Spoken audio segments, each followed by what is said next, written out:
Juste avant que la vidéo commence, tu dois absolument savoir que tu peux récupérer une formation gratuite Assure ton bull market comme un pro et en plus de ça un accès VIP au contenu exclusif. Défile dans la description de cette vidéo, clique sur le premier lien juste ici, clique sur obtenir gratuitement, remplis ce formulaire, trade sur notre plateforme partenaire BitGet et obtiens le contenu VIP qui te permettra de trader à mes côtés en suivant mes stratégies et un accès VIP sur mon Discord. Également, tu recevras automatiquement mon top 5 altcoin pour 2024. Tu peux retrouver une vidéo qui t'explique tout dans la description. Juste ici, bon visionnage. Bonjour à tous, j'espère que vous allez bien. On se retrouve pour le brief du mardi 9 janvier 2024, J-1 avant les ETF potentiellement, ou jour J, on verra bien. On analysera le Bitcoin aujourd'hui, Ethereum également, et on se fera un point sur Avax, c'est vous qui avez choisi en commentaire. Du coup, je remets en jeu Yotex contre Tao. Tao qui est beaucoup revenu en commentaire également et qui est venu chercher une zone qui est pas mal intéressante. Je pense qu'on l'avait vu. Le marché a bien réagi, donc c'est à vous de décider entre Tao ou Yotex, Yotix. Je regarderai en commentaire ce qui revient le plus. Alors, du coup, le Bitcoin, bon, les rumeurs d'ETF commencent à s'intensifier de plus en plus. On en avait parlé en mois de novembre. S'il y avait bien une fenêtre d'approbation, ce serait entre le 2 janvier et le 10 janvier. On est le 9 janvier, donc pour moi, c'est soit aujourd'hui ou demain. On a la dernière deadline de 21 shares. On a déjà les fees qui sont sortis au niveau des spots ETF, donc on serait autour des 0,0, enfin au début 0% de fees, et puis entre 0,02 et 0,05, voire 1,5% pour Grayscale. Donc voilà, ça commence un petit peu à se...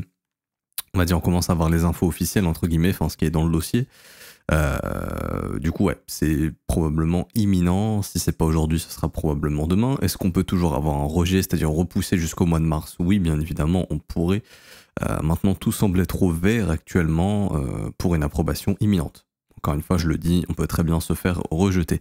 En cas de rejet, bien sûr qu'on aura un mouvement correctif et que ce mouvement ici était juste un objectif pour venir chasser les vendeurs. On a eu énormément de liquidations sur ce mouvement. Ça fait longtemps que j'ai pas vu autant de liquidations d'ailleurs. Beaucoup de shorts sont fait défoncer ici. On est monté jusqu'à plus de 92 millions, mais c'est bien plus que ça en réalité. La dernière fois qu'on avait eu autant de liquidations, c'était en octobre 2023 et c'était ici sur la fake news d'approbation d'ailleurs. Non, on avait breaké. La fake news d'approbation, c'était ici. On avait eu 85 millions, ici 99 millions. Donc on a eu beaucoup de vendeurs qui sont fait liquider. Et là, en fait, le fait d'être venu chasser les sommets ici, on est venu récupérer beaucoup de stops et de liquidation de vendeurs. Donc juste avant d'avoir l'approbation, on décide d'abord de chasser les vendeurs. Ok. Pour moi, c'est très simple. Le fait qu'ici en daily, on en avait parlé, de réintégrer la résistance des 44 700 $, ce serait positif. Ça a été fait. Voyez, on a réussi à recasser, on est ressorti de ce niveau, c'est super positif. Encore une fois, on en a déjà parlé, tant que le prix ne revient pas sous ce niveau, pour moi, RAS, je dirais même tant que le prix ne revient pas vraiment s'installer sous le dernier high daily, ici au niveau des 46 000 $, je vois non plus RAS, ce qui pourrait déclencher un mouvement correctif. Je pense que c'est un rejet de TF et du coup le marché est juste venu chasser les stops et les liquidations des vendeurs avant de repousser cet ETF. Si c'est le cas, on se mangera un mouvement similaire à ce qu'on a eu ici, c'est-à-dire on est venu nettoyer tous les sommets, on a un prix qui consolide. Rappelez-vous, quand on casse une résistance, on n'est pas censé voir un prix bearish, on n'est pas censé voir un prix qui fait ça, pas des M, on est censé voir un prix qui reste fort, qui fait des W, qui peut nous faire une petite chasse comme ça, réintégration vite et la cassure haussière, ok? Mais on n'est pas censé voir un prix qui redevient faible et qui réintègre l'imbalance du breakout. Là, comme vous le voyez ici, hop, on a breaké. Là, quand on a breaké la résistance ici pour récupérer les stops, bougie vectorielle, donc on sait qu'il y a eu beaucoup de volume exécuté, donc beaucoup de stops de vendeurs et de liquidation de vendeurs qui ont été qui ont été déclenchés. Et ici, en fait, ça nous crée tout simplement l'imbalance du breakout. Donc on n'est pas censé, pour moi, perdre cette imbalance, parce que si on la perd, c'est synonyme de réintégration. Et si c'est synonyme de réintégration, c'est exactement la même chose qu'on a fait ici. On pourrait avoir un gros nettoyage, et donc ça s'expliquerait par le fait que l'ETF soit, par exemple, repoussé. Et donc à ce moment-là, on viendrait nettoyer tous les stops d'ici au minimum, donc un creux de creux, tous les creux qu'on a là, et ça nous ramènerait au minimum à 41 580 $. Si l'ETF est approuvé et qu'on n'a pas réintégré, pour moi, tous les feux sont ouverts pour aller chercher la prochaine zone, 48 200, ça on en avait parlé ici, la 48 200, ensuite On a toute cette zone d'imbalance qui demande à être comblée, qui le sera très très probablement entre 48 400 et 50 400. Ensuite, on a la zone de stop au-dessus des 52 000 $ et on a une grosse zone d'imbalance entre 53 800 et 55 700. Pour ceux qui s'en souviennent, ces imbalances sont un peu agissent un peu comme des aimants. Ça attire très souvent le prix et c'est très souvent là que le prix vient se garer pour délivrer une consolidation du prix ou un rejet de celui-ci. Donc ce serait pas étonnant de voir le prix venir ici. Pas plus de choses à dire ici d'un point de vue daily, d'un point de vue weekly. Donc là, je suis sur le BTC du CME, ok. Donc sur le Bitcoin Future du Chicago Mercantile Exchange. Et donc on voit bien qu'on a bel et bien eu la cassure. Donc là, on avait notre bougie de consolidation, donc la zone de combat. Ok. Donc le prix s'est échangé pendant de nombreuses semaines dans la dernière bougie impulsive ici. Puis on a consolidé 1, 2, 3, 4 bougies. On a tenté de casser, on n'avait pas réussi. Et là, la cinquième, ça semble être la bonne. Casser la résistance serait assez positif. Bien sûr, il faut surtout pas réintégrer parce que si on fait ça, pour moi, ça serait de grandes chances d'avoir trouvé notre top sur le Bitcoin et que tout ça était ni plus ni moins qu'une distribution. Ici, accumulation, on prend les stop loss, on réintègre et distribution du prix, ok? Donc attention à ça. En gros, on accumule les stop loss et les liquidations de vendeurs qu'on vient chercher sur ce mouvement, ok? Donc là, en fait, on serait là. Après, ça peut monter encore un peu plus haut. Par exemple, prendre le plus haut de 2022, parce que là, c'est là où tous les gens ont foutu leur stop. Hein. Tout le monde a foutu son stop à 48 200, je pense. Et une fois que ça s'étrigue, bam, réintégrer immédiatement le range ici. Et là, c'est le mouvement correctionnel qui débute et qui viendra chercher au minimum tous les creux qu'on a accumulés, qui n'ont pas été chassés. 1 creux, 2 creux, 3 creux. Donc, venir minimum ici dans les 38 000, 39 000 $. Ça, bien évidemment, c'est si ce scénario de distribution se confirme et qu'on fait un sell de news après l'arrivée des ETF. Le graphique est bullish, les infos semblent être bullish pour le moment. Hier, tant qu'on ne réintégrait pas les 44 700, il y avait la possibilité d'avoir un rejet des ETF, en tout cas c'est ce qu'indiquait le graphique, tant que le prix n'arrivait pas à regagner cette zone. Maintenant que cette zone est regagnée, je vois pas trop de soucis. Après, encore une fois, je reste très vigilant sur ce marché parce que n'oubliez pas qu'on est à l'aube d'un événement de liquidité énorme.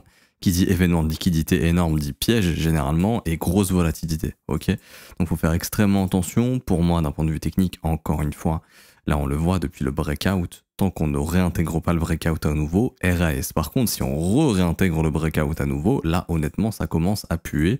Et donc on aura un Bitcoin, j'en ai déjà parlé, qui n'arrive plus à tenir ses breakouts. Et ça très souvent, c'est signe qu'on est proche d'un top. Quand votre marché fait des breakouts qui ne le tient plus, même s'il ne casse pas les creux, on est dans une perte de momentum. Et donc très généralement, ce qui arrive, c'est qu'à un moment donné, on arrive à prendre le dernier creux, comme ici. Et là, on a le signal que c'est bon, on est très probablement en train de trouver un top, qu'on peut peut-être avoir une dernière déviation histoire d'eux, et qu'on est en train vraiment de structurer un top, et que le marché va se retourner.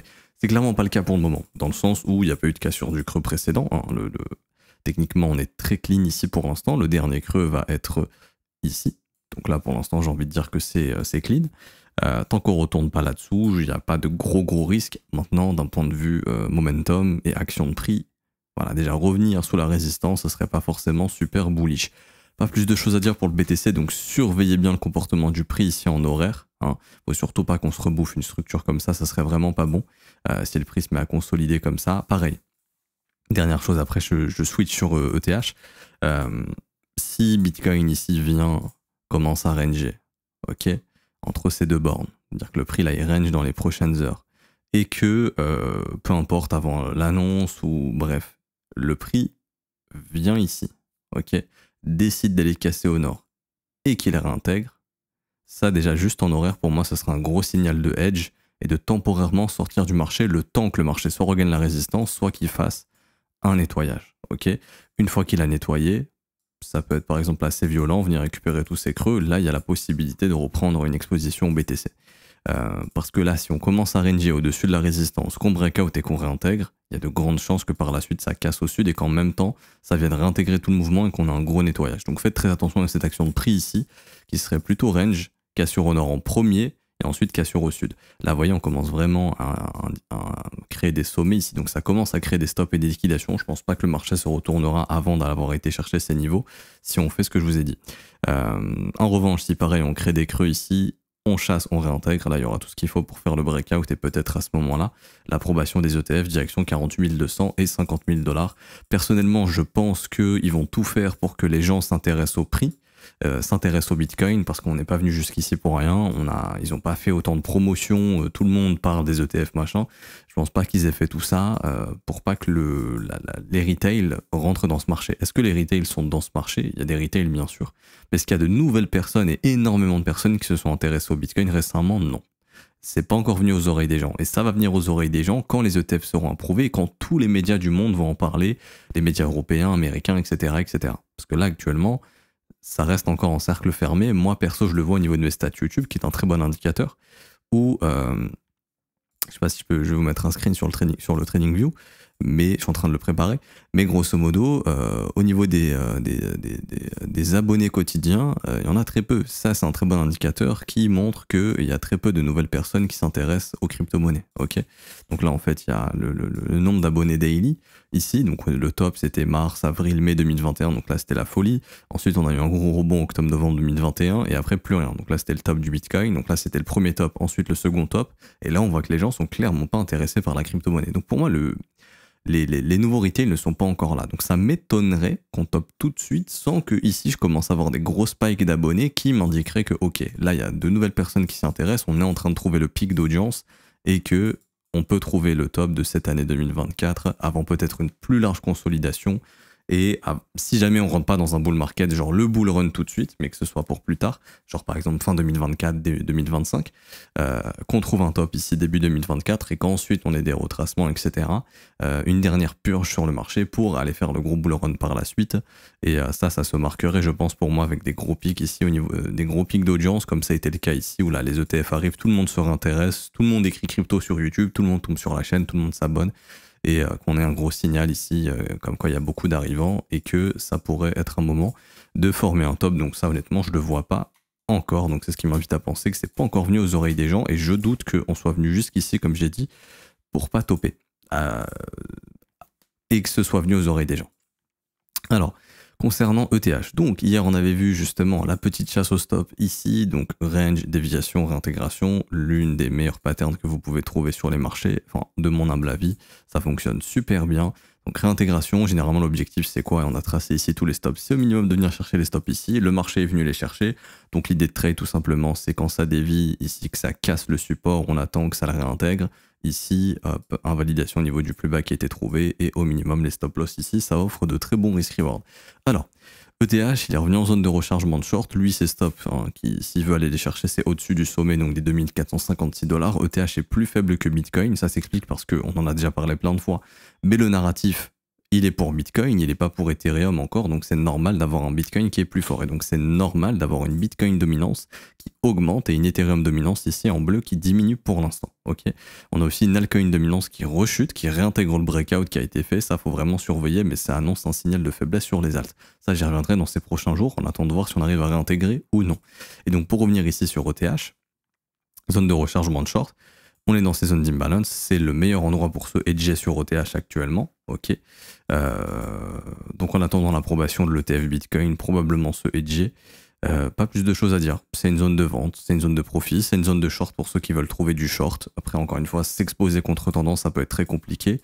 Tant que ETH n'arrive pas à recasser la résistance ici, pour moi, on est dans un environnement où on est toujours dans du range tout simplement et il faudra attendre une résolution claire pour reprendre une direction de marché, qu'elle soit haussière ou baissière. Si c'est baissier, vous vous souvenez, direction pour moi 1850 $ très très probablement. Et si jamais ça c'est offert avec une approbation ETF Bitcoin, imaginons ici, je sais pas moi, l'ETF il est approuvé, Bitcoin il fait une grosse jambe d'euphorie ici, ETH il a du mal à suivre ou il suit légèrement, voilà, il vient ici. Et là, il réintègre à ce moment-là. Et ensuite, on a une correction sur le marché. Ça pourrait peut-être amener ETH là-bas. Et je pense qu'en amont d'une approbation ETF, ça serait vraiment l'entrée du siècle ici pour jouer justement par la suite le rallye le rallye pour l'ETF Ethereum. Encore une fois, on est très loin de tout ça. Donc pour moi, attendons la résolution. Ok. Faut surtout pas dévier et réintégrer. Si on recasse, on réintègre, ça serait pas bon. Ici, si on fait ça, pareil, ça serait bullish. Donc ça serait cool de dévier et réintégrer pour potentiellement le scénario ETF.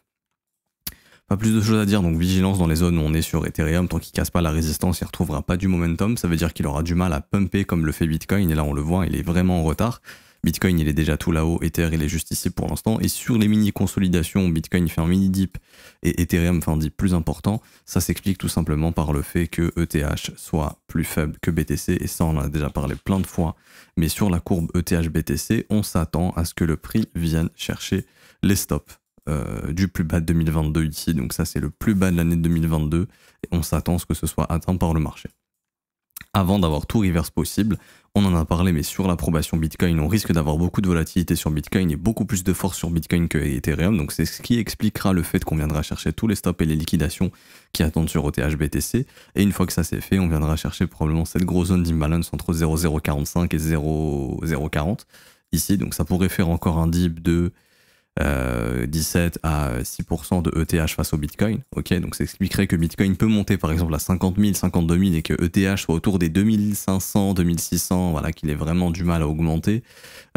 Imaginons, Bitcoin ici prend, allez, on va dire entre 10 et 15%, ok, si ETH coupe sa perf en deux, allez, on va dire il peut prendre 7-10% à ce moment-là. Allez, on va partir sur un petit 7%. 7%, ça le ramène juste au-dessus des sommets ici, sans plus. Ok, alors que Bitcoin serait peut-être à 50 000, 52 000 dollars, lui. Pourquoi? Parce que ETH BTC est assez faible. Et ensuite, ETH BTC, bam, ça se fait défoncer. Après, peut-être un mouvement correctif sur le Bitcoin. Ethereum arrive à rebondir ici. Et si on arrive, comme je le disais, à regagner ça en support, je vais retracer le support ici avec une opacité assez faible. Hop, en vert.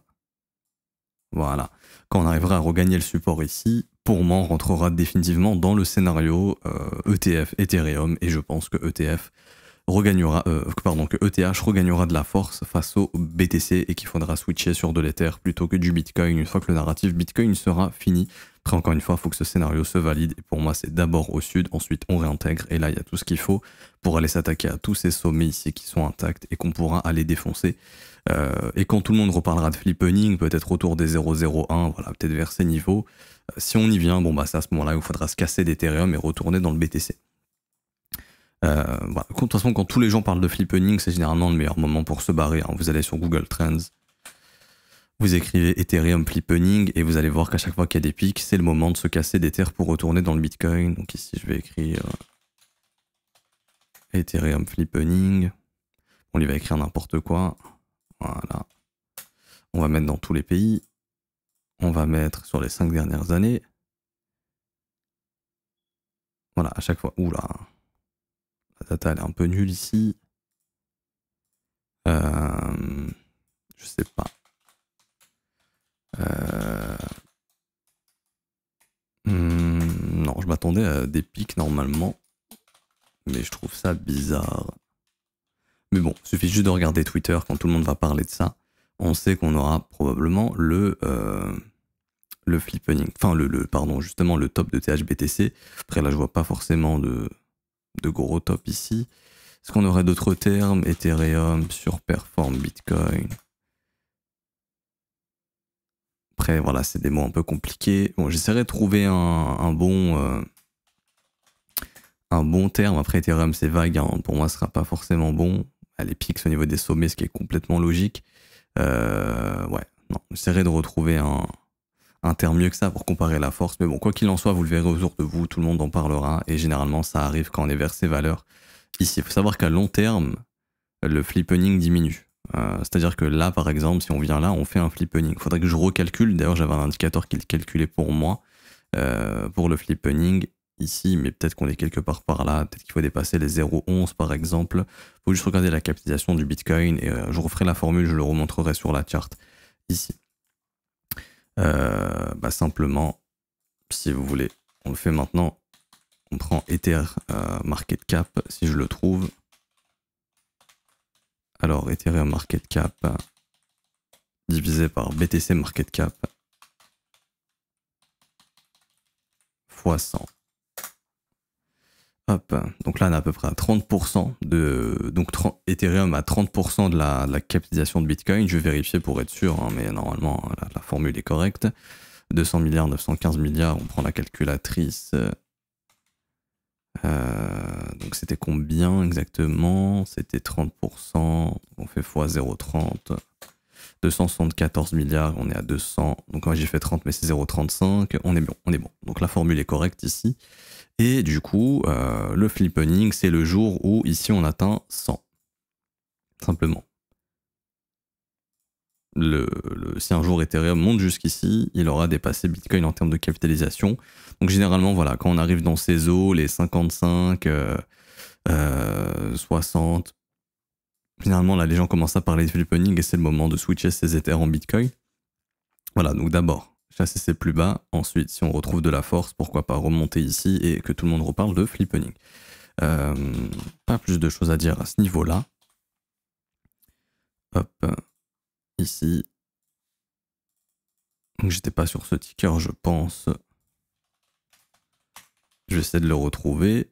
Et voilà, pas plus de choses à dire pour Ethereum, c'était pas ça. Deux petites secondes. Ok. Et donc ici, pour terminer, alors oui, non, juste avant, je voulais juste revenir sur un truc, c'est les fundings. Donc les fundings qui sont assez faibles. Sur Bitcoin, on a un funding à 0,0.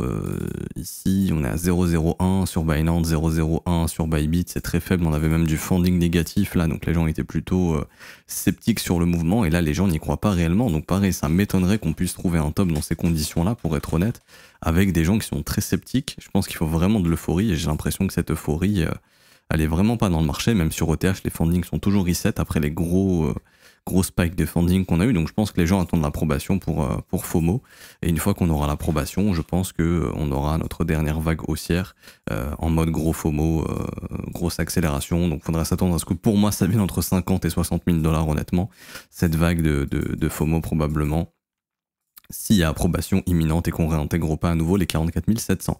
Et pour finir, alors, AVAX qui a été demandé, et on avait vu donc ensemble que tout ce qui était au-dessus de ces sommets ici là, c'était un excellent endroit justement pour potentiellement délivrer le prix et qu'on puisse trouver de la résistance, voire un sommet, donc tous ces stops ici et cette grosse zone d'imbalance qu'on est venu combler parfaitement. On a eu le rejet, on a eu également ce qu'on appelle une pattern de retournement, donc je prends la bougie la plus haute qui est elle, je prends le plus bas et on voit qu'on a cassé ce plus bas, donc là pour moi on a un signal de sommet ici, donc on va travailler probablement cette zone de prix et tant que le marché n'arrive pas à s'affranchir vraiment de cette zone, je pense qu'on a trouvé un top sur AVAX. Alors, ici au niveau du comportement du prix, on est venu chercher des zones hyper intéressantes. Hop, donc là on avait vu justement cette petite zone de stop ici qu'on est venu récupérer. Là, il y avait tous les stops de toutes ces mèches. On est venu récupérer ça. Bam, retournement immédiat.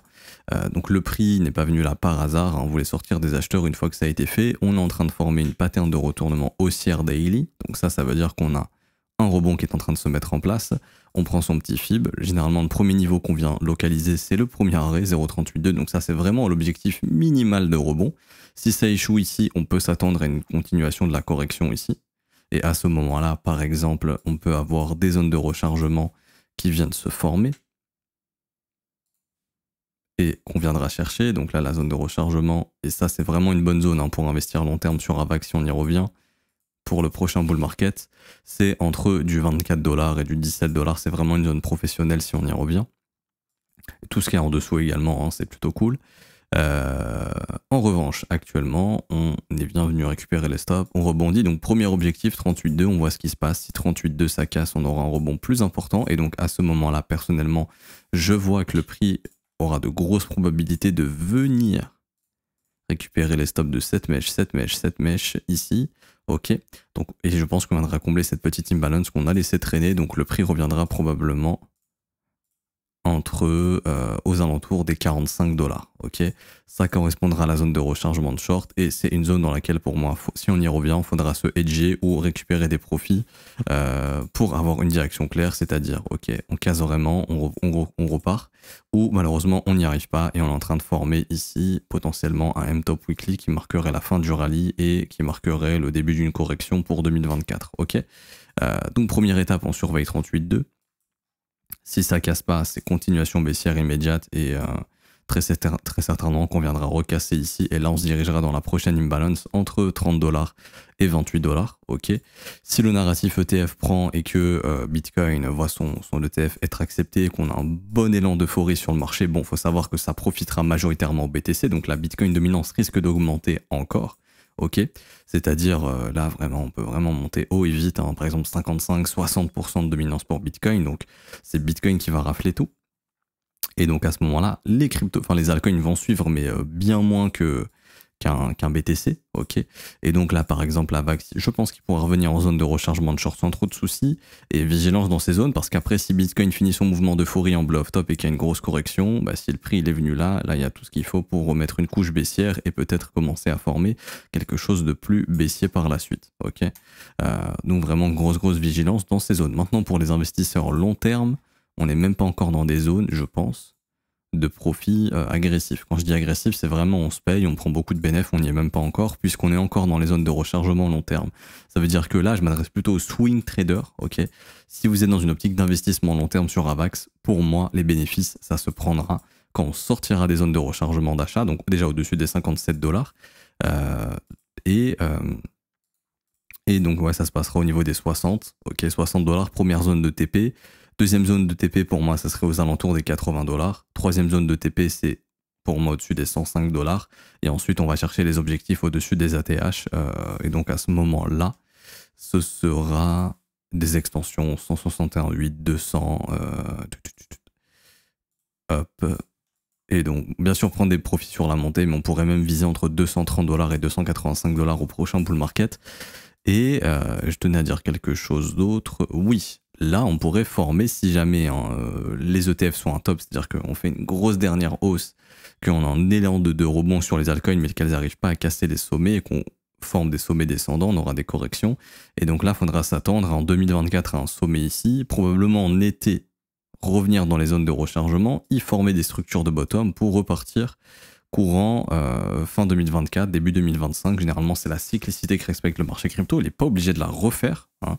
Bien évidemment, j'insiste là-dessus, on n'est pas du tout obligé de refaire cette saisonnalité, mais si on suit cette saisonnalité, ce serait trouver les bottoms cet été, autour d'octobre-novembre 2024, et repartir début d'hiver pour délivrer le prix sur un sommet d'ici mai-juin 2025, et là, repartir dans quelque chose de très haussier, avec une énorme structure ici, et avoir un top en 2025, ok. Donc là, ça voudrait dire que c'est un top qui se forme pour avoir une reforme d'accumulation, et là, vraiment avoir le début du bull market, si c'est pas là avec le lancement des ETF qu'on se mange un sell de news, on se mange simplement un top pour 2024, se trouver un bon bottom ici, laisser ces institutions refill et qu'on ait par la suite le gros cycle haussier, ok, potentiellement. Et donc ça arriverait probablement en été, donc de très bonnes entrées avec une baisse de volatilité, et là, il faudra se préparer pour la deuxième jambe haussière. Pas plus de choses à dire, honnêtement. Oui, donc je pense qu'on est bon. Je vais m'arrêter ici pour aujourd'hui, j'espère que ça vous aura plu. Si c'est le cas, n'hésitez pas à laisser un pouce bleu, à vous abonner si ce n'est pas déjà fait. Également, vous pouvez rejoindre la formation gratuite, c'est le premier lien en commentaire épinglé de cette vidéo. Vous avez aussi accès au VIP, je vous sors bientôt en top 10 altcoin pour les membres VIP qui sera publié courant du mois de janvier. Avec les plans, etc., clés en main. Donc n'hésitez pas, pour ceux qui veulent nous rejoindre, donc vous cliquez sur ce lien, donc le premier lien en commentaire épinglé, vous allez atterrir sur notre petit formulaire, vous cliquez sur obtenir gratuitement, ça vous ramène ici, vous vous inscrivez sur Bitget via notre lien partenaire, donc là vous cliquez absolument sur ce lien, sinon ça ne fonctionnera pas, il y en a plein, vous vous inscrivez sur Bitget sans passer via le lien et vous remplissez le formulaire, ça ne marche pas, c'est normal, il faut s'inscrire via ce lien. Une fois que ça c'est fait, donc là vous avez en fait le référal code, vérifiez bien qu'il est bien là, ID8D, s'il est là c'est bon, vous mettez un mail, un mot de passe, vous créez votre compte, en 2 minutes c'est fait. Une fois que c'est fait, vous vous connectez sur Bitget, vous allez dans votre tableau de bord ici, et donc vous avez tout simplement votre ID utilisateur, vous le copiez, donc c'est exclusivement des chiffres, donc par exemple le mien c'est 98, etc., etc. Vous le copiez, vous revenez sur le formulaire, vous le collez ici dans identifiant Bitget, vous mettez votre mail, donc peu importe le mail que vous mettez, un mail sur lequel vous allez vous connecter et recevoir l'accès à la formation. Vous mettez ce mail là, vous faites recevoir gratuitement, hop, 10-15 minutes, voire peut-être 30 minutes après, vous recevez votre accès à la formation, ok. Une fois que ça c'est fait, vous avez la formation gratuite. Donc c'est 6 heures de cours, on vous apprend les bases, je vous donne un plan aussi clé en main que vous pouvez appliquer pendant le bull market, que là si vous l'aviez appliqué mi-2023, fin 2023, vous aurez pu faire pas mal de bénéfices parce que les structures se sont formées et les premiers pumps ont eu lieu. Je vous rajouterai aussi des cours, je pense, courant 2024 pour vous assister aussi un petit peu pendant ce bull run. Et vous avez aussi les vidéos VIP. Alors les vidéos VIP, c'est très simple pour les obtenir. Donc c'est du contenu régulier dans votre boîte mail, des trades que vous pouvez suivre, qu'on vous envoie. Donc ici, dans Setup Day Trading, on vous envoie des trades. Vous pouvez suivre les performances des trades qui sont envoyés. Donc ça se passe comme ça. Vous avez les entrées, les stop loss, etc. Il y a tout sur le graphique et il n'y a plus qu'à appliquer. L'objectif, c'est pas juste d'appliquer bêtement, parce qu'on vous enseigne les modèles qui sont enseignés pour que vous puissiez les comprendre. On vous enseigne aussi la gestion du risque. On a aussi fait ici un petit Excel qui vous montre le record des trades. On est full transparent. Donc ça, c'est dispo dans le Discord. Sinon, il y a le lien aussi en commentaire épinglé de cette vidéo, vous pourrez regarder et vous pouvez nous rejoindre, il n'y a pas de souci. Alors pour être éligible au VIP, c'est très simple, il suffit de trader pendant 3-4 jours sur la plateforme. Une fois que ça c'est fait, vous aurez accès au VIP, tout simplement. Ok. Je vous sors aussi bientôt une vidéo qui vous permettra d'automatiser l'accès au VIP très très bientôt. Donc ça arrive très très bientôt, il faut juste que je la tourne et que je la prépare correctement. Donc ça c'est pour le VIP, ok. Maintenant pour ceux qui veulent se former à mes côtés et avoir accès à l'école, donc ça c'est une formation de 19 heures dès que vous rejoignez l'école, donc c'est payant, ça commence à 49 € par mois, c'est sans engagement, vous pouvez annuler le renouvellement quand vous le souhaitez.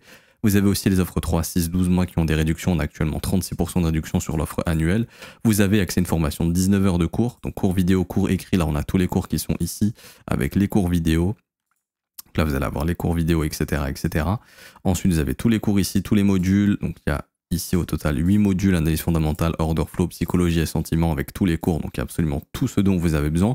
Aussi, exercices, examens, quiz qui vous permettent de valider vos compétences. Et ensuite, vous avez accès au brief quotidien du lundi au vendredi où je suis là, je suis en direct, je réponds à vos questions.